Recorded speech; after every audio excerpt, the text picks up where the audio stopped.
वालेकुम वरहमतुल्लाहि वबरकातुहू।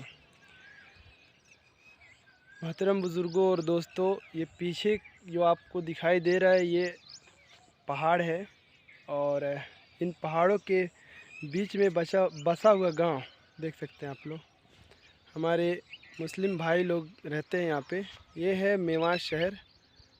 मेवात शहर का एक छोटा सा गांव छपरा। छोटा नहीं है, फिर भी आबादी 3-4 हज़ार लोगों की है और ख़ूबसूरत यहाँ का नज़ारा है, आप लोग खुद देख सकते हैं। मैं मोहम्मद हबीब फ्रॉम गोरखपुर अल्लाह के रास्ते में आया हूँ, तो ये नज़ारा देखा तो मैंने इसको कैद किया अपने कैमरे में। तो कैसा लगा ये यहाँ का खूबसूरत नज़ारा ज़रूर बताएं। अस्सलाम वालेकुम।